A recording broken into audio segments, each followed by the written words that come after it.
Are we good on prophets? Because I got two questions to kick off Habakkuk. Yeah, let's get started with Habakkuk.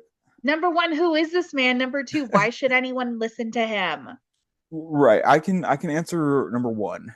I Okay, mean, not in a way that you'll like, but great. number We know two, nothing. that's up to you. We know nothing about Habakkuk in We summary. know nothing. So a lot of prophets will get kind of like an introduction, an introductory remark to be like, "Hey, this is our man Amos, who's from this area and knows this guy."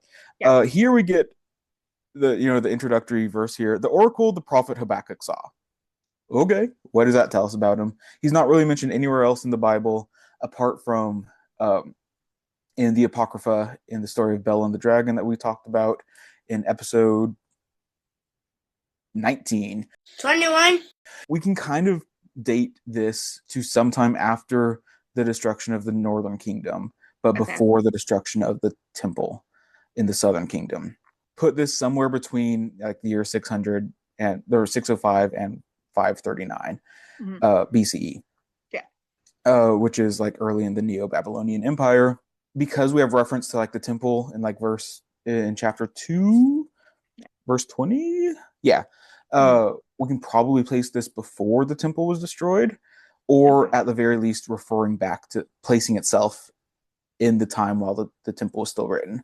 So Okay. I would argue that this was written somewhere around 600 BCE, give Yep. or take 25 years. And I could be wrong here, but that's how we can kind of identify when this is happening ish. Why should we care about this guy? Yeah. Like, I don't know. Like, I think if you're Christian or Jewish, like, obviously there's importance in the Bible, but like we've talked about that in all of our Yep. episodes. But I think, like, even apart from that, even if you're like, hey, why do we care about this guy? I think it has good themes that it talks about. It talks about interesting, at the very least, it's a compelling conversation to read and be a part of. Mhm. And as with all ancient literature, I think it's revealing of some extent of human nature. And I think that's part of the reason why it survived so long is because it holds some form of literary and emotional and existential importance. Mhm. And that's why we should care about it because it's fun.